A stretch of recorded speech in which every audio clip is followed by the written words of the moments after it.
मेरे ट्वीट में मैंने एक वेटरन को कोट किया था, मैंने ऋचा चड्ढा को नहीं कोट किया था। मैंने अगर किसी को सपोर्ट किया है तो वो आर्मी वेटरन को सपोर्ट किया है। बहुत कुछ हुआ था गलवान वैली में जिसको दबाने की कोशिश सरकार कर रही थी।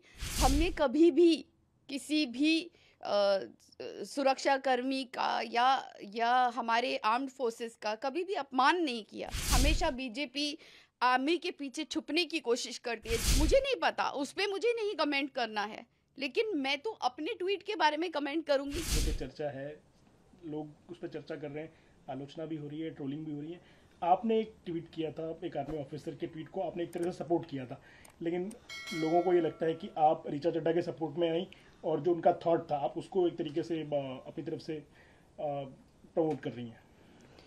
सभी को मेरा नमस्कार। और मैंने अगर किसी को सपोर्ट किया है तो वो आर्मी वेटरन को सपोर्ट किया है।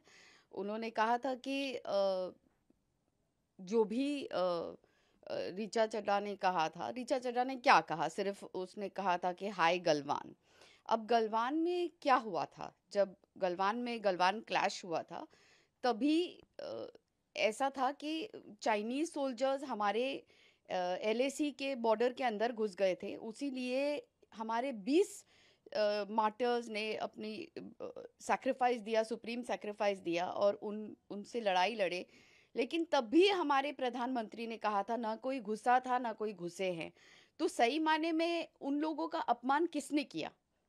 उन लोगों का अपमान किया था हमारे प्रधानमंत्री ने, जब उन्होंने कहा था कि कोई अंदर आया ही नहीं था। तो जब अगर कोई अंदर नहीं आया था तो फिर इन लोगों ने अपनी जानों की आहुतियां क्यों दी या अपनी जानों की बलिदान क्यों दी? तो उस परिप्रेक्ष्य में बहुत कुछ हुआ था गलवान वैली में जिसको दबाने की कोशिश सरकार कर रही थी। और सबसे अहम सवाल ये है कि हमने कभी भी किसी भी सुरक्षा कर्मी का या हमारे आर्म्ड फोर्सेस का कभी भी अपमान नहीं किया। लेकिन हमने पास्ट में देखा है कि सर्विंग आर्म्ड फोर्सेस के जनरल्स भी बाद में बीजेपी में भी जाके जुड़े हैं। और अगर ये सवाल है, मैंने कोई आपत्तिजनक सवाल उन पे नहीं किया जिन्होंने जवाब दिया कि हम पीओके लेने के लिए तैयार हैं। जनरल साहब ऐसा कहेंगे क्योंकि हमारी आर्मी हमेशा से तत्पर रहती है और हमेशा से तैयार रहती है। लेकिन सवाल इस सरकार पे है कि सरकार ने अनुमति अब तक उनको क्यों नहीं दी पीओके लेने के लिए। अगर उन्होंने पीओके लेने के लिए वो तैयार है और भारत में जोड़ने के लिए तैयार है, तो गलती किसकी है? वो कह रहे हैं कि हमें सरकार आदेश दे या एक अनुमति दे तो हम जाके ले लेंगे। तो हमें उन पे पूरा भरोसा है।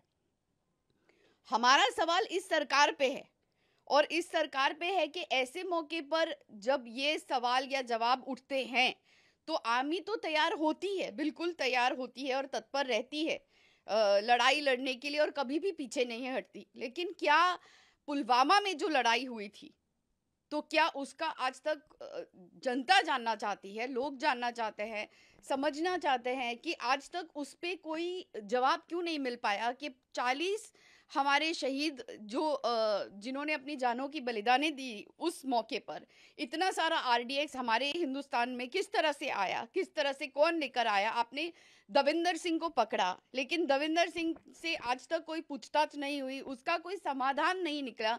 उसका समाधान क्या था, उसमें क्या निकल कर आया, उसका रिजल्ट क्या हुआ, तो आज तक किसी को उसके बारे में पता नहीं। तो क्या वो उन शहीदों के परिवारों के साथ में न्याय हुआ? नहीं हुआ। तो इसलिए हमें ये हर बात को एक तरीके से जो मीडिया ट्विस्ट करके देखना चाहती है वो सही नहीं है। गलवान में बहुत कुछ हुआ और पुलवामा में भी हुआ। और अगर बीजेपी की बात है तो बीजेपी के कई सारे नेता अभी बाहर आके हमें सवाल करने लगे हैं, ऐसी पार्टी को एक सवाल करने लगे हैं जिसने बहुत सारे नेता अपने जिनके शहीद हुए, हमारे खुद के परिवार से बहुत सारे लोग आज़ादी के लड़ाई में, आज़ादी के आंदोलन में लड़ते समय वो खुद जेल गए हैं। तो ये सारी चीज़ें जो है वो तोड़ मरोड़ के हमेशा बीजेपी आर्मी के पीछे छुपने की कोशिश करती है। जब पठानकोट में भी ये इशू हुआ था तभी भी उन्होंने आईएसआई को उसको तफ्तीश करने के लिए बुलाया था। तो मेरे ख्याल से बीजेपी के नेता इसमें कुछ ना बोले तो ये सही है, क्योंकि जो आर्मी के वेटरन हमारे कमांडर है या ऑफिसर है या जिन्होंने ये बयान दिया, वो तो कह रहे थे कि हम तैयार हैं, लेकिन सरकार हमें अनुमति नहीं दे रही। सरकार जैसे अनुमति देगी तो हम पीओके को हासिल कर लेंगे। तो गलती किसकी है फिर? सरकार की है मौजूदा, जिसने उन्हें मतलब आप वो चाहती हैं कि सरकार परमिशन दे और सेना पीओके पे अटैक करे, उसको अपने कब्जे में ले?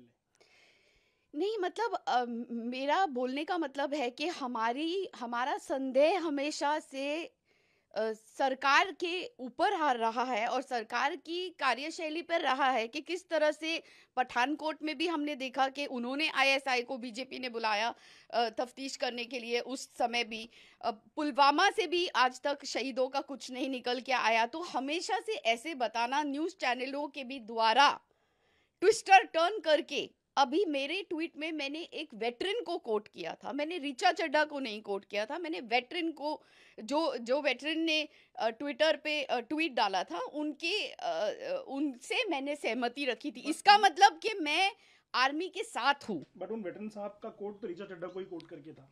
नहीं, उन वेटरन साहब का कोट ऐसा था कि आर्मी को पॉलिटिसाइज, पॉलिटिकल गेन्स के लिए, जिस तरीके से अभी इलेक्शन के दौरान ये बयान आ रहा है कि हम तैयार हैं, ऑफ कोर्स आर्मी तैयार है, लेकिन आप क्यों नहीं उनको आदेश दे रहे हैं कि पीओके जाके आप ले लो? आर्मी और डिफेंस फोर्सेस के जो पोलिटिसाइजेशन का मामला है, ये बहुत लंबे समय से चर्चा में रहा है। 2014 के पहले भी काफ़ी चर्चाएं हुई हैं। पोस्ट रिटायरमेंट जब लोग चुनाव लड़ते हैं या फिर कहीं लेफ्टिनेंट गवर्नर या गवर्नर अपॉइंट होते हैं, तब भी ये सारे सवाल उठते हैं। तो ये 2014 के बाद का फिनोमिना है, ऐसा नहीं है, पहले से भी होता रहा है। तो हमेशा से रहा है आपके मुताबिक? पोस्ट रिटायरमेंट उनको पोस्ट मिलती हैं, डेजिग्नेशन मिलती हैं, एलजी बनते हैं कहीं या फिर कहीं कुछ नहीं, और मैं करते हैं। कहती हूँ कि एक बार हमारे जो आर्मी है, आर्मी के फोर्स है, फोर्सेस है हमारे, जो उनकी हम हमेशा उनके जो वैलर है, उनकी ब्रेवरी है, उनके साहस की हम हमेशा से को सराहते हैं और उन्हें हमेशा से हम याद करते हैं। और ठीक है, उनमें से कुछ लोग बाद में जाके ज्वाइन भी कर लेते हैं पॉलिटिकल पार्टीज को, और हमने देखा है कि हाल में ऐसा हुआ है कि आर्मी जनरल वीके सिंह भी जाके ज्वाइन किए। तो बीजेपी का आक्षेप उठाना और इस तरह से एक चीज को तोड़ मरोड़ के पेश करना और कहना, ये बहुत गलत बात है, क्योंकि अभी वो ही सत्ता में है और वही लोग ऑर्डर दे सकते थे आर्मी को, क्योंकि आर्मी जनरल तो तैयार हैं पीओके लेने के लिए। तो उन्हें वो ऑर्डर देना चाहिए था कि जाइए आप पीओके ले आइए। तो क्या चीज उन्हें रोक रहा है? नगमा जी, कल से आपने काफ़ी कुछ देखा होगा, सोशल मीडिया पे हो रहा है। बॉलीवुड के एक डायरेक्टर, उन्होंने एफआईआर फाइल करने के लिए कंप्लेंट दी है। खुद अक्षय कुमार आपके को स्टार रहे हुए एक ज़माने में, तो उन्होंने ट्वीट करके कहा है कि ऋचा चड्ढा का ट्वीट जो है वो सही नहीं है और काफ़ी दुखद है इस तरह का ट्वीट करना उनकी तरफ से। आर्मी है तो हम हैं, ऐसा अक्षय कुमार ने ट्वीट करके कहा है। और एक कंप्लेंट भी फाइल हुई ऋचा चड्ढा के खिलाफ। उस पर आपकी क्या राय है? देखिए, मैं किसी के जिस तरह से लोगों ने मेरे ही एक ट्वीट को इतना तोड़ मरोड़ के पेश किया है, तो उस तरीके से मैं नहीं कुछ उस पे आक्षेप करना चाहती हूँ या कुछ उस पे बोलना चाहती हूँ, क्योंकि मुझे लगता है कि उन्होंने भी एक या दो शब्दों में उसका कुछ हाय गलवान कुछ ऐसा ट्वीट किया। अब गलवान में इसको वो लोग बीजेपी जो है इसे, या सर्टेन चैनल्स इसे किस तरह से तोड़ मरोड़ के पेश कर रहे हैं, और उन्होंने शायद माफी भी मांगी उस बात की कि अगर उन्हें लगा कि अगर किसी की भावनाओं को चोट पहुंचा है उनकी इन दो शब्दों से भी, तो भी उन्होंने उस चीज की तो माफी मांग ली। जबकि हर कोई उसे जैसे मैंने जो ट्वीट की, मैंने तो एक वेटरन को सेकंड किया, आर्मी वेटरन को सेकंड किया। तो मुझे नहीं लगता कि उसमें अगर मेरे कुछ सवाल है दिमाग में तो वो वाजिब है, लेकिन इसका ये मतलब नहीं है कि मैं अपने आर्मी और अपने आर्मी के अगेंस्ट अपने आर्मी को मॉक कर रही हूँ। हमें जो इज्जत हमारी आर्मी के लिए है वो शायद ही मुझे लगता है कि कोई उस पे सवाल खड़े कर सकता है, लेकिन बीजेपी जो हमेशा से ही हर चीज में गलवान पे जवाब नहीं दे पाई, मोदी जी लाल आंखें दिखाने के बजाय खुद लाल जैकेट पहन के खड़े हो गए वहाँ के प्रधानमंत्री के साथ में, झूला झूल रहे थे उस प्रधानमंत्री के साथ में। तो उन्हें ये सारी चीज़ें, या उनकी पार्टी ये सारी चीज़ें, उन्होंने झूठ कहा था कि ना कोई घुसा है, ना कोई घुसा, ना कोई घुसा था। तो ये सारी चीज़ें तो झूठ उनकी तरफ से आई थी, लेकिन ये सारे सवाल उनसे नहीं किए जाते। इतने बड़े-बड़े विषयों पे उनको घेरा नहीं जाता, लेकिन हमें एक आर्मी वेटरन को सपोर्ट करने के लिए इस तरीके का, तो वो भी एक आर्मी वेटरन का ही एक सोच थी ना जो उन्होंने लिखी। तो वो क्या आर्मी से नहीं थे जिनको मैंने सपोर्ट किया? वो भी तो आर्मी से थे। तो इसीलिए ये जो कहते हैं कि हमें आर्मी की इज्जत नहीं है, नहीं, हमें बहुत इज्जत है। आर्मी के लिए एक जो सोल्जर भी काम करता है, एक सैनिक भी काम करता है, जिन्होंने अपनी बलिदान की आहुति दी है, हमें उनकी भी है। और उनके परिवार के लिए भी हमें महसूस होता है कि आज तक उन्हें क्यों पुलवामा के जो 40 आर्मी के जो सोल्जर्स गुजर गए, जिन्होंने अपनी जानों की आहुति दी, उनको क्यों नहीं आज तक इंसाफ मिल पाया। नमन जी, आखिरी सवाल। आपने कहा कि आपने एक आर्मी वेटरन का जो ट्वीट था उसको सेकंड किया, उनको सपोर्ट किया, उनको एंडोर्स किया, लेकिन क्या आपको लगता है कि ऋचा चड्ढा ने जो ट्वीट किया था वो आर्मी को मॉक करते हुए नहीं था? मुझे उस पे कोई भी कुछ कहना नहीं है, क्योंकि मेरे ख्याल से मैंने भी 2 शब्दों का ट्वीट किया था, क्वाइट राइट, एक आर्मी वेटरन को मतलब मैंने सपोर्ट किया था उस बारे में, और वो भी एक आर्मी मैन ही है जिनको मैंने सपोर्ट किया। तो मुझे नहीं लगता कि वो हमारे सवाल वाजिब है। अगर हम पूछे कि वो क्लैश हुआ था, जो हुआ था, वो जब हुआ था तो वो लोग घुसे थे ना, इसीलिए हुआ था। इसीलिए हमारे आर्मी मैन शहीद हुए 20। लेकिन गलवान को लेकर ये बात बार बार आती है कि भारत ने अपने शहीदों को उचित सम्मान दिया, जो भी शहीद हुए थे उस क्लैश में या उस धक्का मुक्की में या जो भी दुर्घटना हुई उसके बाद अपने शहीदों को पूरा सम्मान दिया। लेकिन चाइना ने आंकड़े छिपाए, अपने नंबर्स छिपाए, अलग अलग तस्वीरें आती रही, अलग अलग क्लेम्स आते रहे वहाँ की लोकल मीडिया के। बाकी तो चीज़ें छिपाने का आरोप तो चाइना पे था। तो एक तरीके से एक आम परसेप्शन ये है, और उसके सबूत भी हैं, कि भारत अपर हैंड में था गलवान में, लेकिन सिर्फ डिप्लोमेटिक रीजन से चुप रहना पड़ा था। जब हमारे प्रथम नागरिक इस देश के, हमारे प्रधानमंत्री कहते हैं कि कोई गुस्सा था ही नहीं, तो इसका मतलब वो सम्मान कैसे हुआ? जो शहीद हमारे शहीद हुए, वो इसीलिए शहीद हुए क्योंकि वो हमारी देश की रक्षा कर रहे थे, सुरक्षा कर रहे थे, और इसीलिए उन्होंने अपनी जानों की आहुति सुरक्षा करते हुए दी थी। तो उन्होंने सुरक्षा इसीलिए की क्योंकि हमारे एलएसी में चाइनीज सोल्जर्स घुस आए थे।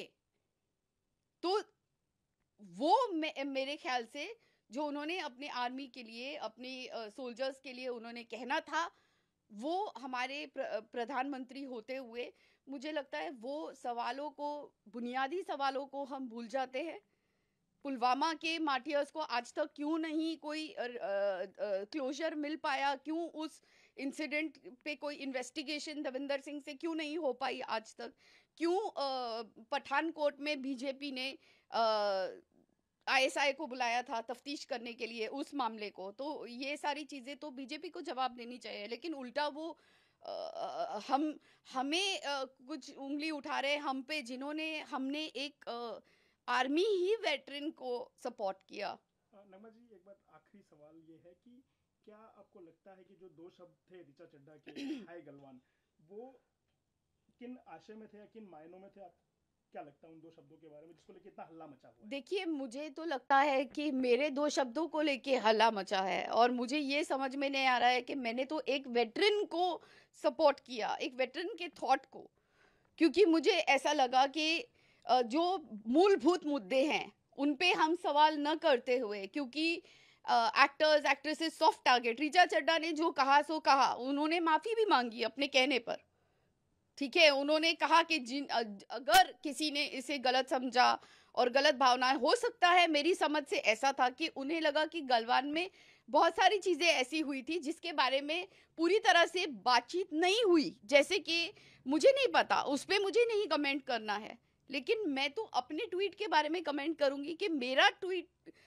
सपोर्ट कर रहा था एक आर्मी वेटरन को, जिन्होंने भी इनडायरेक्टली ऋचा चड्ढा के ट्वीट को एक अलग ढंग से देखा होगा या पढ़ा होगा। तो जो लोग मेरे भी ट्वीट को गलत ढंग से पढ़ रहे हैं, तो वो ना भूले कि मैं उन जनरल पे उंगली नहीं उठा रही हूँ। मैं तो कह रही हूँ कि जब मुझसे पॉइंटेड सवाल किया जाता है कि क्या आर्मी, नहीं, आर्मी ऑन द होल बहुत बड़ी है, लेकिन इक्के दुक्के लोग जो आर्मी से जुड़े होते हैं, हो सकता है एक या दो या तीन लोग जो भी है वो पॉलिटिकल पार्टी में लेटर ऑन चले भी जाते हैं। तो वो मेरा बोलने का मतलब था कि जब आप एक पॉइंटेड सवाल पे अगर आप पूछते जाएं मुझे या तफ्तीश करते जाएं, तो हम बोलेंगे कि पॉलिटिसाइजेशन कभी होता ही नहीं है कहीं पर, ये पॉसिबिलिटी मुझे थोड़ी सी। लेकिन इस पे ये कह देना कि हम आर्मी को सपोर्ट नहीं करते या आर्मी के लिए हम खड़े नहीं रहते या हमें आर्मी को हम मॉक करते हैं, ये तो बहुत ही अन्याय और गलत होगा। क्योंकि हमें तो आर्मी को पूरा, जो आर्मी हमारे लिए, हमारी देश की सुरक्षा के लिए जो हमारे जो अपनी जानों की बलिदानें भी हमारे लिए देती हैं, उन पे तो सबको गर्व है, उन पे हमें भी बहुत गर्व है। और उनके परिवारों को और उनको तो जस्टिस पहले मिलना चाहिए, ऐसी हम मनोकामना रखते हैं। और अगर हम वो नागरिक जो जानने की कोशिश करते हैं कि ऐसा इंसिडेंट क्यों हुआ था कि फिर से ना हो, उसका क्लोजर क्या हुआ, उसके जवाब में क्या तफ्तीश हुई,